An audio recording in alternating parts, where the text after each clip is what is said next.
Several people, including a record driver, were taken into police custody following the seizure of a large quantity of compressed ganja on the Maypen leg of Highway 2000 this morning. The ganja was reportedly loaded in a Toyota motor car that was being transported on the wrecker. Head of the Area 3 Police, Acting Assistant Commissioner of Police Glenford Miller, confirmed the incident, noting that it occurred around 10 a.m.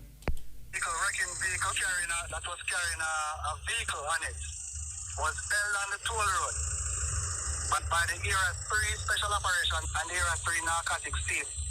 When the vehicle was checked, it was found to contain, as a vehicle on the record, found to contain several packages of compressed ganja, and the driver was taken into custody.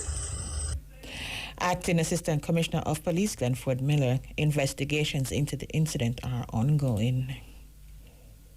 The Bank of Jamaica, BOJ, is reporting that the country's foreign exchange rate has depreciated by 5% for this fiscal year. BOJ's Governor Richard Biles, who was speaking during a press briefing this morning, explained that this depreciation is significantly lower than in previous years. Governor Biles explained further that overall, the foreign exchange market remains relatively stable. For the fiscal year to the 11th of November 2022, the exchange rate depreciated by 0.5%. Let me say that again. For the fiscal year to November 11, the exchange rate depreciated by 0.5%, significantly lower than the 6.7% depreciation recorded over the same period of the previous fiscal year. The central bank in this context sold $396.1 million via its B-Fixit facility over the period, complemented by sales of $442.7 million to selected public enterprises, including Petroja. Notwithstanding these sales, the bank net purchased from the market over this period $521.6 million. Governor Biles added that the country's gross reserves will continue to remain adequate. At the 11th of November 2022, Jamaica's gross international reserves remain substantial at approximately US $4.3 billion. The bank projects that the gross reserves will continue to remain adequate in the medium term. In a context where macro fiscal risks have risen over the past 6 to 9 months, the domestic financial system remains resilient. Deposit-taking institutions' balance sheets have remained adequately capitalized and in compliance with prudent liquidity standards. Growth in DTI loans and advances to the private sector has started to pick up in the September 22 quarter relative to the previous quarter. The quality of DTI's loan portfolio remains stable, with the ratio of non-performing loans to gross loans showing improvement when compared to a year earlier. Bank of Jamaica Governor Richard Biles. The National Workers' Union, NWU, has expressed surprise that some members of the Jamaica Confederation of Trade Unions have signed to the government's public sector restructuring program, even though other unions still have unresolved concerns. This in the wake of reports from the Finance Ministry that 14 unions signed between Tuesday and yesterday. Among the JCTU members that signed are the Jamaica Civil Service Association, the Union of Schools, Agricultural and Allied Workers Union, the Jamaica Association of Local Government Officers, and the Bustamante Industrial Trade Union. The groups that signed represent the majority of public sector workers. The signing comes amid reports of a rift developing among JCTU members who are divided about the compensation review. NWU Supervisor Card Fletcher said the union wants to know how the concerns were dealt with, which led to the other groups signing. Our position is that as a member of the Confed, where we have a simple majority, that's the position that we would take as a member of the Confed. And the National Workers Union still has some concerns over the document and some concerns that we would need to hear from the group as to how those concerns would have been dealt with. We sit ready and waiting to meet with our partners at the Confederation of Trade Unions for those to be ironed out and for us to go into what they call phase 2. First, we have to have a good understanding. We have not yet seen the document, to be honest, but in a democracy, the majority rules. What we will do is to look at the document, peruse the document, speak with our members, and then decide on the way forward. He said areas that remain unresolved include the pay scale. The concern seems to, for us, resides around the absence of the pay scales that for us to look at when the document has been signed. There are some concerns that we have with regards to how inflation will be dealt with, since that we would be signing a document that's split up over 3 years. And there are other issues regarding the pay scale. We want to understand fully what is meant by a sliding scale for those persons who would initially want them to start at the first part of the scale, irrespective of how long they would have been in the service. Fletcher wants the groups that signed to share whatever information they got from government about the restructuring program with the other JCTU members. We understand that there may be a position. As far as we are concerned, we were awaiting a meeting with the Confederation of Trade Unions to look at all of those. We were quite surprised when we heard that they received a majority. We would want to be in a position to have the same information that those other unions who have signed have, so that we could join them in signing in terms of the understanding, or we could see where we have some concerns still, highlight it to them and have those concerns addressed. NWU Supervisor Kurt Fletcher. Meanwhile, the Nurses Association of Jamaica, NAJ, has indicated that while the group has signed the government's public sector competition restructuring program, deliberations will continue. The NAJ was among 14 unions and bargaining groups that signed with the Finance Ministry yesterday. It follows months of deliberation, concerns about some aspects of the program, and an emergency meeting of the NAJ on Tuesday. NAJ President Patsy Edwards Henry said the association acknowledged that the restructuring program is a work in progress, and so negotiations will continue. The Nurses Association of Jamaica yesterday on the 17th, we signed the agreement with the government of Jamaica. We pointed out to them that we were not at 100% of where we wanted to be, but because it's work in progress, membership gave the executive a mandate to sign on their behalf, and we did that yesterday. So the dialogue with the government as it relates to compensation for its full implementation, which will be in the financial year 24 to 25, continues. NAJ President Patsy Edwards Henry. Meantime, the Jamaica Teachers Association, JTA, is still in deliberations about the contentious compensation restructuring exercise.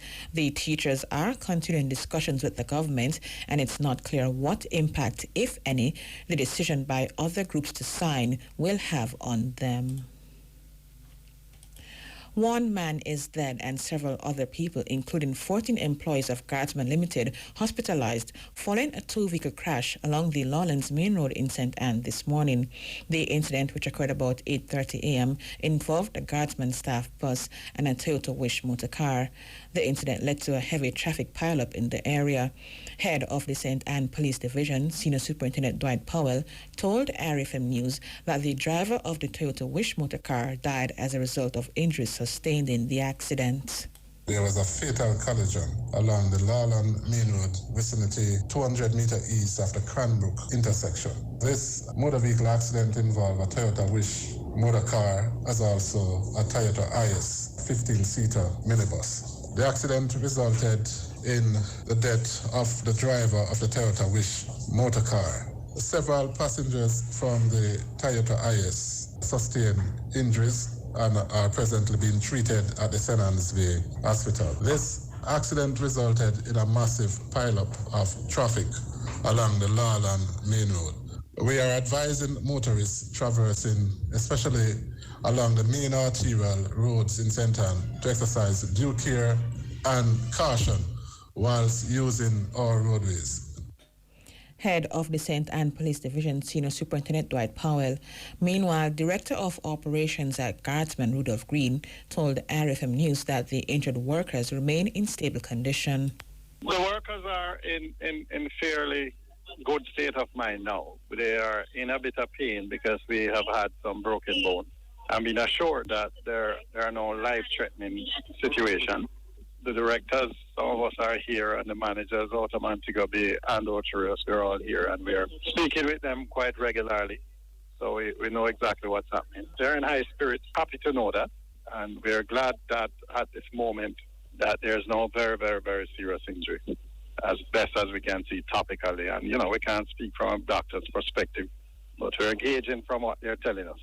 And we're hoping that by the end of the day, some people may be discharged from the hospital. Mr. Green appealed to motorists to be careful on the roads while extending condolences to the family of the deceased. The continued carnage on the roads, I'm just appealing to everybody to be careful. And, when it hit home, you see how damning it is. And, I've been able to see some of the families here from the other car, and they were really, really traumatized. Director of Operations at Guardsman Rudolph Green. Ride-sharing company Uber will be making changes to its Uber Jamaica app to make it more user-friendly for drivers. Starting this week, Jamaican Uber drivers will receive detailed information about a user's destination before accepting a lease. The company announced the change following feedback from its drivers about the improvements they wish to see for the app. In a statement, Uber explained that with the change, Jamaicans who use the app to earn extra revenue will be able to know with greater accuracy where they are going and how long it will take them to get there prior to accepting a booking.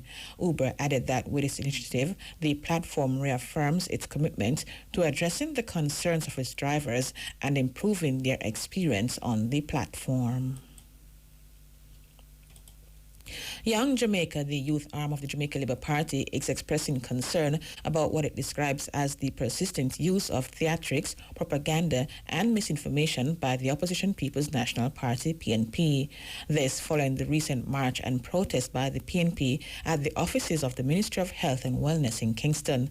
The members were protesting the Health Minister's support of former Member of Parliament George Wright, as well as his handling of the bacterial outbreak at the Victoria Jubilee Hospital, where several babies died. Speaking with RFM News, Young Jamaica's Communications Director, Rodian Richardson, described the protest as a crude and inauthentic display of bipartisan supporters. Mr. Richardson stressed the importance of an opposition which provides constructive counters to government policy. Young Jamaica stands behind its statement, noting that we are extremely and utterly disgusted by the persistent use of theatrics, propaganda, and misinformation by the People's National Party. The people of Jamaica need quality opposition to provide constructive counters to government policy. And that is why Young Jamaica takes the stand that the People's National Party position continues to be the antiquated and archaic politics, dirty politics. It has no bearing on the current Jamaican good governance and political society. We need to teach young people, especially those interested in governing the people of Jamaica, that there's a better way. There's a higher road, and there is a better way in which we ought to do things as political representatives and as political people. Young Jamaica's Communications Director, Rodian Richardson. A call is being made for the examination of the roles of women in violent crimes. The call comes from researcher and Deputy Superintendent of Police, Joanna Callan. Speaking during yesterday's anti-gang town hall, hosted by the Education Ministry in collaboration with the Jamaica Constabulary Force, she said women often abet crimes or are involved in criminal activities. She expressed concern about how our children are raised, noting that their upbringing may lead them to a life of crime. Ms. Callan said there needs to be a multidimensional approach in dealing with intervention with children and their parents involved in crime and violence. We need to understand that children, as they are developing, they're trying to find their sense of identity. If they don't have stability in their homes, many of our homes in more volatile communities. They are single parents. There are a lot of high rates of father absenteeism. There's a lot of frustration that builds up from the parental section. You have a mother who has 2 or 3 children and none of the fathers are around. That might translate into how she interacts with her child. That frustration is taken out on the child and how she disciplines that child. And violence becomes normalized in the household. It's normalized in the community. Women are one of the main conductors of social norms and values and morals in our society. And so we have to look at the impact that women have in how they are developed, how the norms are translated to them. She said outreach should be done in homes and among families as a part of intervention efforts to stop children from being involved in crime. We need to understand that women do contribute actively and consciously to the high rates of violence in our schools. We've had incidents where children are brought in with acid thrown on them because of interpersonal conflicts. And it was encouraged by the mother to do that. And I think as we move forward as stakeholders, we need to explore the family dynamics of the children involved in violence. Who is the head of the household? Does the head of that household have the training to be employed? That there's an income and stability in the family. That means that you'll have to probably bring in the Ministry of Labor, maybe engage HEART to provide training for the adult in the household so that the child doesn't need to be the one bringing in the income for the family. Is that child on path? So we need to have a multidimensional approach in the way that we are intervening with our children. Move forward, we do need to explore the dynamics of how women play a role in conveying the normalization of violence in our society. Researcher and Deputy Superintendent of Police, Joanna Callan. The St. Mary Police have ramped up their presence in several parts of the parish to tackle an increase in murders since the start of the year. 39 murders have been recorded to date compared to the 22 recorded for the corresponding period last year. This represents a 77% increase in murders. Acting head of the St. Mary Police Division, Deputy Superintendent Kevin Francis, said focus will be placed on the Anota Bay, Gale, and Oracabessa areas. We're doing our best to review the current crime situation. There are some areas within the parish of St. Mary. We're talking about the Anota Bay area. We're looking at Gale. We're also looking at Oracabessa. There are some areas which we will be treating with our policing strategies in a different way and also boosting the morale of the police with a view for them to continue to give of their best. DSP Francis urged residents to collaborate with the police in tackling crime and violence in the parish. This is why we're saying to you, and we keep appealing, that along with our strategies that we will be reviewing, we're asking for anyone with information about guns, gangs, and gunmen. You can reach out to us at 311-811 or simply call 119. We are available and we will respond. We will treat the situations to the best of our ability and, of course, as professional as we can be. Head of the St. Mary Police Division, Deputy Superintendent Kevin Francis.